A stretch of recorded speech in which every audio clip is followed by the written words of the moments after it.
فیصل آباد کے ایک رکشہ چلانے والے صاحب کہتے ہیں کہ تقریباً 55 سال کی خاتون کی آنکھیں 20 روپے کرایہ نہ ہونے کی وجہ سے آنسوؤں سے بھیگ گئیں۔ اس کے ساتھ ایک چھوٹی بچی بھی تھی۔ میں نے اسے پہچان لیا۔ وہ میری بچپن کی ٹیچر تھیں، انتہائی باپردہ، خوبصورت اور پوسٹ گریجویٹ۔ اس نے اپنی درد بھری کہانی کچھ یوں سنائی کہ میری شادی کو تیسرا سال تھا اور زندگی بہتر سے بہتر ہو رہی تھی کہ میرے شوہر نے دوسری شادی کر لی۔ میں نے پہاڑ سر پر اٹھا لیا۔ مجھے لگا کہ میرے حق پر ڈاکہ ڈالا گیا ہے۔ میرے میاں نے مجھے بہت سمجھایا کہ دیکھو بھائی، اس لڑکی کا رزق بھی اللہ ہمیں دے گا اور وہ آسانی سے ایڈجسٹ ہو جائے گی۔ دیکھو لڑکی بہت مجبور اور لاوارث ہے، مگر میں نے ایک نہ سنی اور میں نے اسے طلاق دلوا کر ہی چھوڑا۔ ٹھیک 3 مہینے کے بعد میرا خاوند ایکسیڈنٹ میں فوت ہو گیا اور میری دنیا اجڑ گئی۔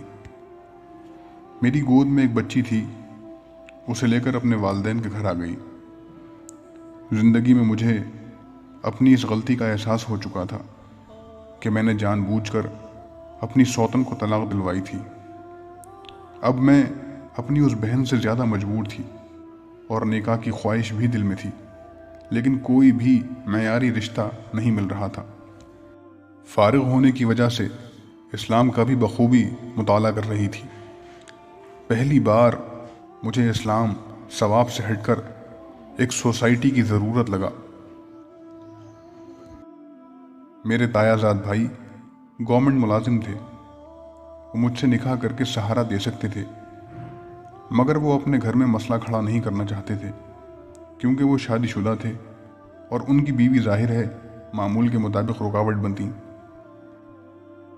مجھے پہلی بار اپنا تایا زاد بھائی قصوروار نظر آیا جب اس نے بزدلانہ بہانہ کیا کہ اسے دوسری شادی کی ضرورت نہیں ہے۔ ابھی میں بہت خوبصورت تھی اور امید کر رہی تھی کہ شاید کوئی کنوارا رشتہ ہی مل جائے۔ ایک تہجد گزار مجھ سے کچھ سال بڑے کزن نے مجھ سے نکاح کی حامی بھری، مگر ان کی والدہ نے مجھ پر بیوہ ہونے کا جرم تھوپ دیا۔ میں سوچتی تھی کہ بیوہ ہونے میں میرا کیا قصور ہے۔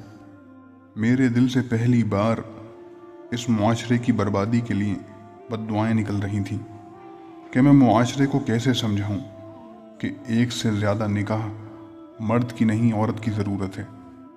میں بہت پریشان تھی۔ میری عمر بھی اب 40 سال ہو گئی تھی، ابھی بھی نکاح کی خواہش تھی۔ ہمارے محلے میں ایک تاجر نے بیواؤں کے لیے ماہانہ راشن کا بندوبست کیا ہوا تھا۔ اس نے میرا نام بھی لکھ لیا اور میرے گھر راشن بھیجنا شروع کیا۔ وہ عورت روتے روتے کہنے لگی کہ بیوہ یا مطلقہ کو بہت زیادہ مرد کی ضرورت ہوتی ہے۔ مجھے افسوس ہے ان عورتوں پر جو اپنے مردوں کو کسی سے نکاح کی اجازت نہیں دیتی۔ خدا کی قسم، ایک بیوہ یا مطلقہ کو کم از کم 50 سال تک مرد کی ضرورت پیسوں سے زیادہ ہوتی ہے، مگر وہ اپنی عزت کی خاطر کسی سے بات نہیں کرتی اور بہت سی بے راہ روی کا شکار ہو جاتی ہیں۔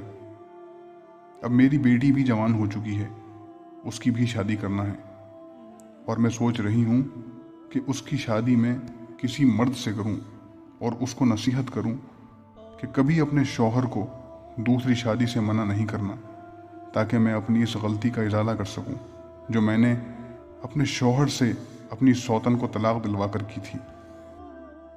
آخر میں ان تمام مسلمانوں سے گزارش ہے کہ وہ کسی مجبور اور بے سہارا عورت کو صرف مالی مدد نہ کریں بلکہ نکاح میں لے کر ان کی مدد کریں۔